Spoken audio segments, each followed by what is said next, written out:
Hola clase. Okay, so today we want to focus on indirect object pronouns. So you should have already learned direct object pronouns. Now these are indirect object pronouns.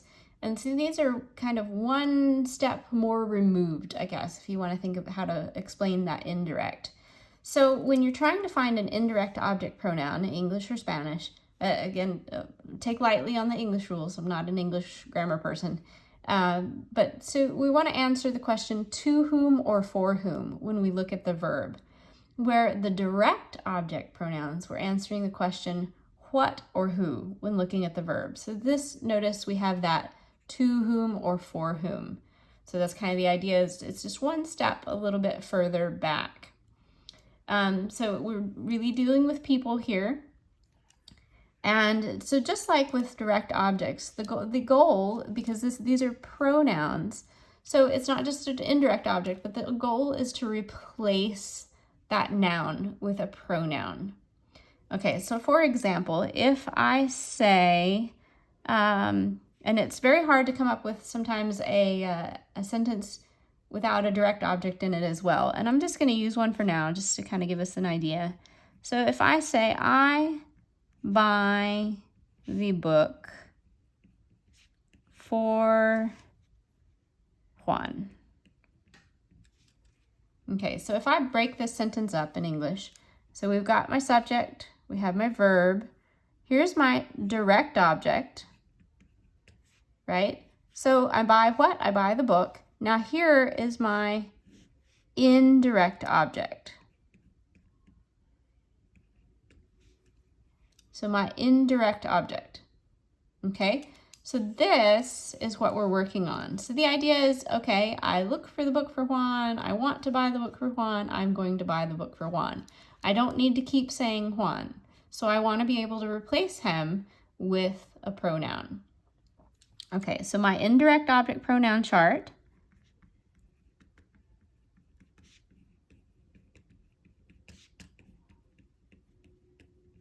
You'll recognize these. We have me, te, le, nos, os, and les. So if you think back, wondering maybe where have you seen these before, you should have seen them with gustar. So these are the exact same pronouns you would have used to say that you like something or that something is pleasing to you. So that's that le and les. So in contrast with your direct object chart, which had lo and la, los and las on the bottom, here we have le and les. And also a lot of these charts are very, very similar. So if you also think of your reflexive charts, right, down here you would have had a se instead of a le and les. So this is what really distinguishes it. And these are also probably going to be your two most common ones that you'll use, the le and the les. Okay, if we come back up to my sentence where I buy the book for Juan, so let's get that going in Spanish. So we're going to say, compro el libro para Juan. Now, what I don't want to dig in too much, this is actually already lacking in Spanish. So in Spanish, really, the indirect object pronoun, or the indirect object, it needs to be in there twice. So I'm missing it, and it feels empty. But I want you to see that the replacement process. So really, this part in here in a normal sentence in Spanish, this is the extra part, and what I'm missing is kind of that necessary part that needs to be there. But I just kind of want to see the connection. So, para Juan. Okay, so Juan, we know is masculine and singular. So we're going to go up to the chart and we're going to say, okay, well that must be we'll replace that with le.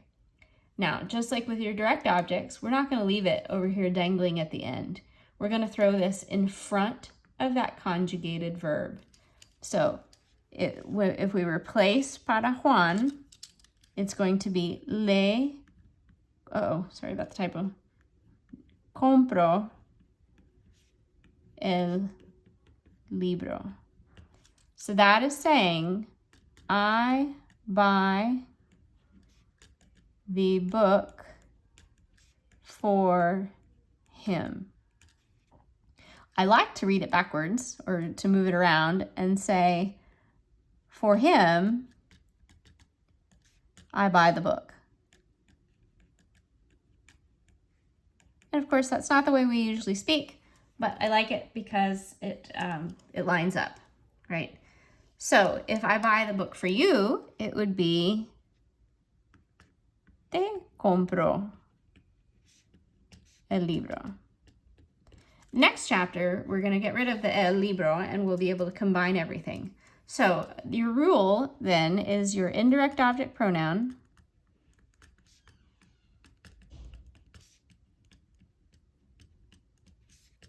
is placed before the conjugated verb.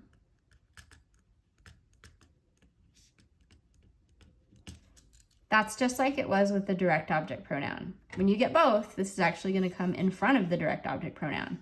So same rule, it comes before the conjugated verb or attached to the end of an infinitive, attached to an infinitive, or a present participle.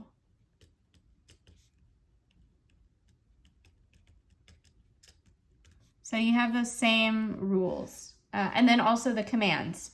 So a present participle or end of an affirmative command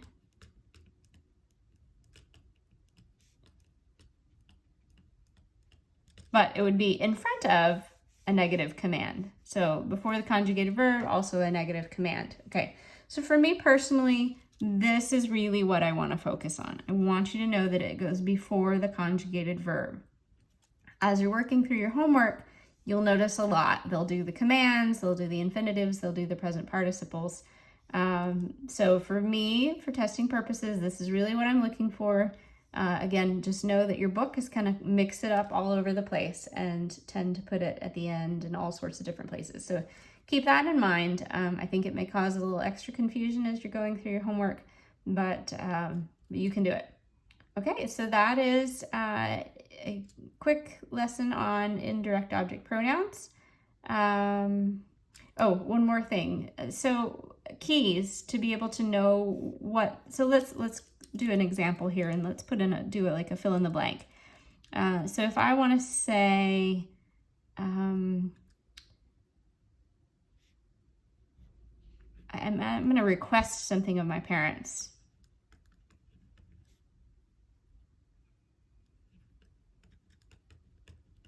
What else would I request except for money, of course?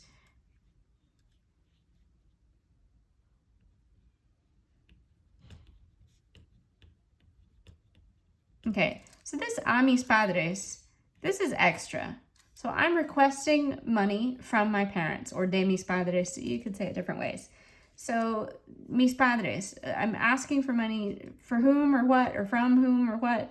Mis padres. So that's gonna, when we go up to our chart, that would be a les. Okay. So then this is, so when basically what I want you to notice is over here I had a para, and here I had an a. And so that's what's going to help you as your, like, kind of your signifier, your clue as to what to put in the blank. So basically whatever comes after an a or para is what tells you what would go in the blank if you were making these a fill in the blank question, to be able to match the indirect object. Another example would be if we did with gustar. So if you said, for instance, just a plain gustar sentence. So remember with gustar, we can add this a mí for emphasis at the beginning. Then I would have my blank.